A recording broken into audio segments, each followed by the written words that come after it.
Delight IAS में मैं kiwi Singh आप सभी का स्वागत करती हूँ। आज के इस वीडियो में हम अपने एनसीईआरटी समरी कोर्स के क्लास 8 के अध्याय 7 देसी जनता को सभ्य बनाना, राष्ट्र को शिक्षित करना के बारे में पढ़ेंगे। बढ़ते हैं आज के प्रश्न की तरफ। आज का प्रश्न है, चार्ल्स वुड कौन थे? कंपनी के नियंत्रण बोर्ड के अध्यक्ष, कंपनी के नियंत्रण बोर्ड के आयुक्त, एक शिक्षाविद या इनमें से कोई भी नहीं। बढ़ते हैं आज के चैप्टर की तरफ। आज हम देखेंगे कि ब्रिटिश शासन का यहाँ के विद्यार्थियों पर किस प्रकार का प्रभाव पड़ा। हमने पिछले अध्याय में यह देखा था कि यहाँ के जो उनकी नीतियाँ थी उनसे राजाओं, नवाबों, किसानों, आदिवासियों पर विभिन्न प्रकार के प्रभाव पड़े थे। इस समय हम यह देखेंगे कि उनका जो मकसद था वो यहाँ पे केवल एरिया पे कंट्रोल करना या यहाँ के टैक्सेस पे नियंत्रण करना नहीं था। वह यहाँ पर एक सांस्कृतिक मिशन के रूप में आए थे। वे मानते थे कि उन्हें यहाँ की जो देसी समाज है उसको सभ्य बनाना है और यहाँ के रीति रिवाजों और मूल्य मान्यताओं में बदलाव लाना है। वे यहाँ के भारतीयों को शिक्षित, सभ्य और उनके मुताबिक अच्छी प्रजा बनाने के लिए कई कदम उठाने वाले थे। सबसे पहले हम देखेंगे कि किस प्रकार से उन्होंने क्या क्या कदम उठाए हैं। उसमें आता है प्राच्यवाद की परंपरा। सन 1783 में विलियम जोन्स नाम के एक सज्जन कलकत्ता में आए थे। उन्होंने ईस्ट इंडिया कंपनी द्वारा स्थापित किए गए सुप्रीम कोर्ट में जूनियर जज के पद पर नियुक्त किया गया था। वे उसके साथ साथ एक भाषाविद भी थे। उन्होंने ऑक्सफोर्ड में ग्रीक और लैटिन का अध्ययन किया था। उसके अलावा वह फ्रेंच और अंग्रेज़ी भी जानते थे और अरबी और फारसी भी वह सीख चुके थे। वह लोगों के साथ बैठते थे, विद्वानों के साथ उन्होंने संस्कृत की बारीकियां, उसके व्याकरण, संस्कृत काव्यों का अध्ययन करने लगे। कुछ ही समय में उन्होंने कानून, दर्शन, धर्म, राजनीति, नैतिकता, अंकगणित, चिकित्सा विज्ञान आदि चीज़ों में भारतीय पुस्तकों का अध्ययन करना शुरू किया। उन्होंने ये पाया कि बहुत सारे और भी जो ऑफिसर्स हैं वो इसमें रुचि रखते हैं, जैसे कि हेनरी थॉमस कोलब्रुक और नेथेलियन हॉलवुड। वे भी ये भाषा सीखना चाहते थे और संस्कृत और फारसी की रचनाओं को इंग्लिश में वो ट्रांसलेट कर रहे थे और प्राचीन भारतीय विरासत को वो समझने का प्रयास कर रहे थे। इन लोगों के साथ मिलकर जोन्स ने एक एशियाटिक सोसाइटी ऑफ बंगाल की रचना का गठन किया और एशियाटिक रिसर्च नाम की शोध पत्रिका का प्रकाशन करना शुरू किया। जोन्स और कोलब्रुक यह दोनों भारत के प्रति एक खास रवैया रखते थे। वह भारत और पश्चिम दोनों की ही संस्कृतियों में एक गहरा आदर भाव रखते थे। उनका मानना था कि भारतीय सभ्यता प्राचीन काल में अपने वैभव के शिखर पे थी, लेकिन उनका धीरे धीरे पतन होता चला गया है, जिसके बारे में उन्होंने कई किताबों से पढ़ने का प्रयास किया है। बहुत प्राचीन ग्रंथों को ढूंढा और उसको अपने लैंग्वेज में उन्होंने अनुवाद करने का प्रयास किया।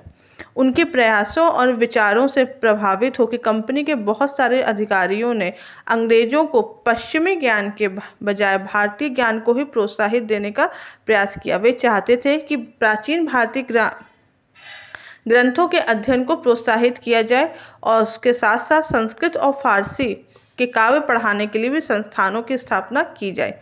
इन अधिकारियों का यह मानना था कि हिंदू और मुसलमानों को वही पढ़ाना चाहिए जिससे वह पहले से परिचित हो और जिसे वह आदर और महत्व देते हों, ना कि उन्हें अनजाने विषयों के बारे में शिक्षा दी जाए। इसी सबको ध्यान में रखते हुए 1781 में अरबी, फारसी, इस्लामिक कानून के अध्ययन को ध्यान में रखते हुए और उसके अध्ययन को बढ़ावा देने के लिए कलकत्ता में एक मदरसा खोला गया था। मदरसा क्या होता है? मदरसा एक सीखने का स्थान है, मतलब जहाँ पे आप कुछ सीखते हैं। यह एक अरबी भाषा का शब्द है। यह किसी मतलब जो आज स्कूल, कॉलेजेस या किसी प्रकार का जो इंस्टीट्यूट होता है उसी के तरीके ये होता है। इसी प्रकार से 1791 में बनारस में हिंदू कॉलेज की स्थापना की गई ताकि वहाँ की प्राचीन सांस्कृतिक ग्रंथों की शिक्षा की जा सके और देश का शासन करने में इससे मदद मिल सके। परंतु कुछ कंपनी के ऐसे ऑफिसर भी थे जो इनके विचारों से सहमत नहीं थे। वे इसके बहुत ज़्यादा उसकी बहुत ज़्यादा क्रिटिसाइज़ करते थे, बहुत आलोचना करते थे। पूरब की जघन्य गलतियाँ। 19वीं शताब्दी की शुरुआत से ही बहुत सारे जो अंग्रेज ऑफिसर्स थे वह शिक्षा के जो ये प्राच्यवादी दृष्टिकोण था उसकी आलोचना करने लगे थे। अच्छा, यहाँ पे देखने वाली बात है कि प्राच्यवादी क्या होता है। प्राच्यवादी का मतलब है जिसको एशिया की भाषा और संस्कृति का गहन ज्ञान रखने वाले लोगों को प्राच्यवादी कहते हैं। ये लोग यहाँ की चीज़ों को गलत मानते थे। उनका मानना था कि ये यहाँ का ज्ञान त्रुटियों से भरा हुआ है, अवैज्ञानिक है। इनके मुताबिक यहाँ की जो चीज़ें हैं वो बहुत ही सतही है, मतलब अगंभीर है। उन्होंने यहाँ पे ये दलील दी कि अंग्रेजों को अरबी और संस्कृत भाषा व साहित्य का अध्ययन को बढ़ावा देने में इतना खर्च नहीं करना चाहिए। इनमें से जेम्स मिल प्रमुख थे। उनका विश्वास था अंग्रेजों को देसी जनता को खुश करने या उनके लिए अपना विश्वास बनाने वाली चीज़ों को ध्यान हिसाब में रख के शिक्षा नहीं देनी चाहिए। उनकी राय में शिक्षा के जरिए उपयोगी और व्यवहारिक चीज़ों का ज्ञान देना चाहिए। इसलिए उन्होंने भारतीयों को काव्य और धार्मिक साहित्य को पढ़ाए जाने की बजाय वैज्ञानिक और टेक्नोलॉजी से रिलेटेड चीज़ें पढ़ाने के लिए कहा। और 1830 के दशक में इसका विरोध और भी बहुत ही ज़्यादा होने लगा था। थॉमस बेंटिंकल मैकाले भी इसके सबसे ज़्यादा विरोध के रूप में उभरे थे। वे भारत को एक असभ्य देश मानते थे और उन्हें सभ्यता का पाठ पढ़ाना बहुत ज़रूरी समझते थे। उनका कहना था कि एक अच्छे यूरोपीय पुस्तकालय का केवल एक ही खाना भारत और अरब के समूचे देसी साहित्य के बराबर है। मतलब उन्होंने बहुत ही ज़्यादा नीचे लेवल का यहाँ की चीज़ों को माना था। उनका मानना था कि ब्रिटिश सरकार इस प्रकार के ज्ञान पे अपना सरकारी पैसा बर्बाद कर रही है। वे सिर्फ अंग्रेजी भाषा को सीखने की ज़रूरी मानते थे। उनके लिए वह भाषा सर्वश्रेष्ठ थी और उसको पढ़ने से लोगों को पश्चिमी विज्ञान और दर्शन के क्षेत्र में आगे चीज़ें पता चल पाएंगी। इन्हीं के आधार पर मैकाले का मिनट्स के आधार पर 1835 में अंग्रेजों की शिक्षा का अधिनियम पारित किया गया। इसमें यह फैसला लिया गया कि अंग्रेजी को उच्च शिक्षा का माध्यम बनाया जाएगा और कलकत्ता मदरसे और बनारस संस्कृत कॉलेज में भी प्राच्यवादी संस्थानों को संरक्षण नहीं दिया जाएगा। फिर हम देखेंगे व्यवसाय के लिए शिक्षा। 1854 में ईस्ट इंडिया कंपनी के लंदन स्थित कोर्ट ऑफ डायरेक्टर्स ने भारतीय गवर्नर जनरल को यहाँ की शिक्षा के विषय में नोटिस भेजा था।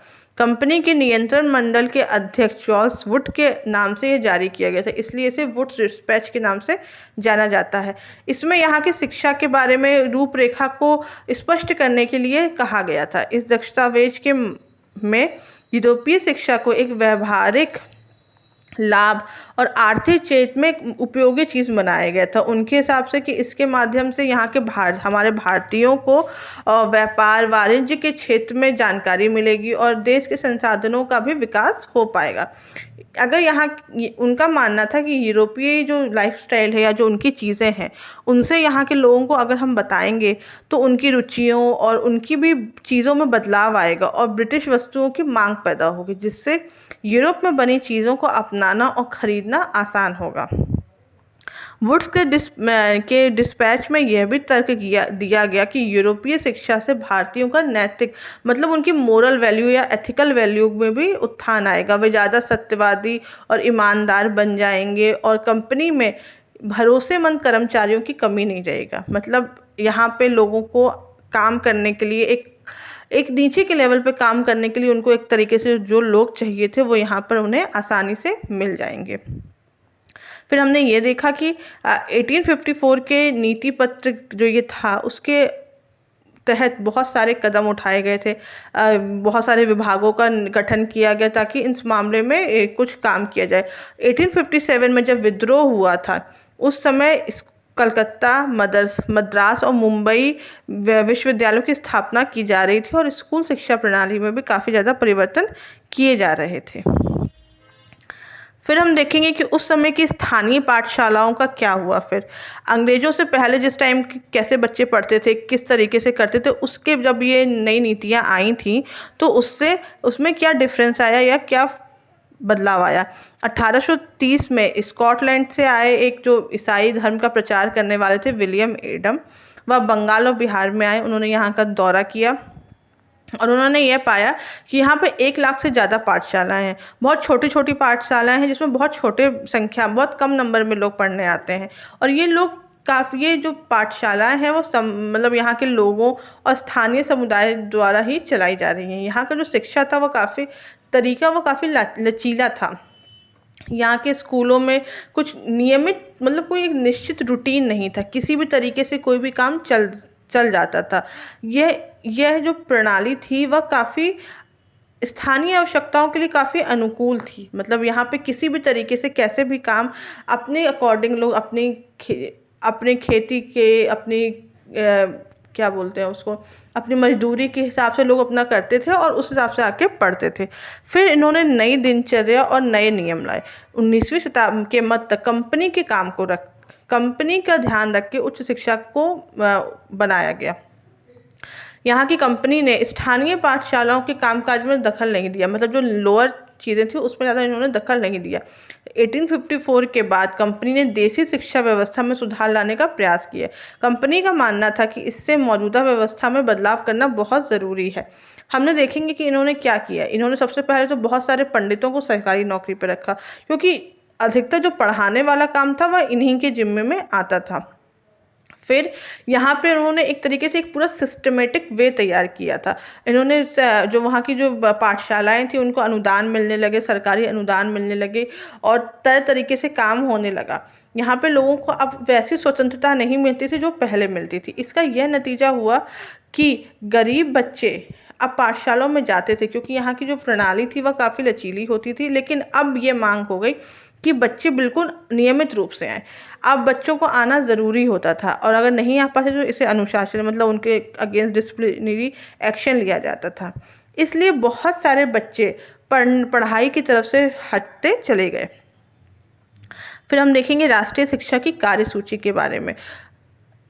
अंग्रेज अफसर भारत की शिक्षा के बारे में सोच नहीं रहे थे। मतलब उनका कुछ ऐसा भारतीयों के उत्थान के लिए उन्होंने इस बारे में नहीं सोचा था।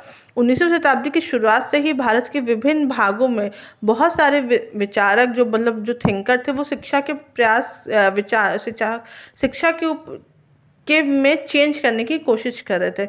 यूरोप में आ रहे बदलावों से प्रभावित होकर कुछ भारतीयों का मानना था कि पश्चिमी शिक्षा को थोड़ा सा आधुनिकीकरण करने की कुछ करने की ज़रूरत है। उन्होंने अंग्रेजों से रिक्वेस्ट करी कि नए स्कूल, विश्वविद्यालय और कॉलेज खोले जाएं और शिक्षा पे ज़्यादा पैसा लगाया जाए। हम महात्मा गांधी के बारे में पढ़ेंगे। महात्मा गांधी का कहना था कि अंग्रेजी शिक्षा ने हमें गुलाम बना दिया है। उनके अनुसार यहाँ वो शिक्षा ने भारत के मस्तिष्क में हीनता पैदा कर दी है। वे वहाँ के लोगों को अपने श्रेष्ठ मानने लगे हैं और अपने संस्कृति के प्रति उनका गौरव खत्म हो चुका है। इस शिक्षा में उनका कहना था कि शिक्षा में विष भरा है, या इसने भारतीयों को दास बना दिया है और वह अपनी हर चीज़ से को हटाने लगे हैं और पश्चिम से आने वाली हर चीज़ की प्रशंसा करने लगे हैं।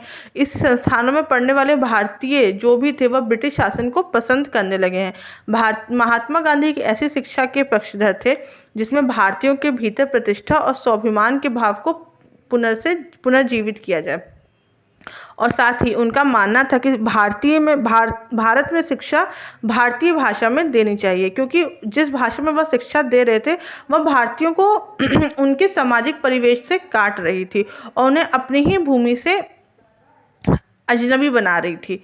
और पश्चिमी शिक्षा मौखिक ज्ञान की बजाय केवल पढ़ने लिखने पे केंद्रित थी। उसमें जो था वो टेक्स्ट बुक पे ज़्यादा जोर दिया जाता था, लेकिन जो व्यवहारिक जीवन था, जिस प्रकार के ज्ञान थे उससे वे काफ़ी दूर रहते थे। इसी में हम दूसरा देखेंगे टैगोर का शांति निकेतन के बारे में। रविन्द्रनाथ टैगोर ने 1901 में इस संस्थान की स्थापना की थी। वह स्कूली जीवन से काफ़ी ज़्यादा चिढ़ते थे। उन्हें बचपन से स्कूल का जो जीवन था वह पसंद नहीं आता था। उन्होंने अपने स्कूल के अनुभवों में शिक्षक से वो काफ़ी अपने परेशान रहे हैं। तो उन्होंने जब वे बड़े हुए तो उन्होंने एक ऐसा स्कूल खोलने के बारे में सोचा जहाँ बच्चे खुश रह सकें, वह मुक्त रहें, रचनाशील हों, अपने विचारों आकांक्षाओं को समझ सकें। टैगोर का मानना था कि जो ये शिक्षा होती है वह केवल प्राकृतिक परिवेश में ही प्रोत्साहित किया जा सकता है। इसलिए उन्होंने कलकत्ता से 100 किलोमीटर दूर एक ग्रामीण जगह में एक अपना स्कूल खोलने का प्रयास किया। यह निर्मल शांति से भरी जगह दिखाई देती थी। बहुत सारे मामले में हमने यह देखेगा कि टैगोर और महात्मा गांधी के एक जैसी राय रखते थे, लेकिन कहीं कहीं यह फ़र्क भी था। जैसे गांधी जी पश्चिमी सभ्यता और मशीनों और टेक्नोलॉजी के आलोचक थे, लेकिन जो टैगोर थे वह आधुनिक और पश्चिमी सभ्यता और भारतीय परंपरा में मिश्रण चाहते थे। उनका मानना था कि दोनों का ही हमारे जीवन में बहुत ज़रूरी है। आज फिर हम देखते हैं आज के प्रश्न की तरफ। आज का प्रश्न है कि चार्ल्स वुड कौन थे? तो इसका उत्तर है कंपनी के नियंत्रण बोर्ड के आयुक्त। आज के वीडियो में बस इतना ही। अगर आपको इस वीडियो से रिलेटेड कोई भी डाउट हो तो आप मुझे कमेंट बॉक्स में बताएं और फ्री पीडीएफ के लिए हमारे टेलीग्राम ग्रुप को ज्वाइन करें। Thank you so much.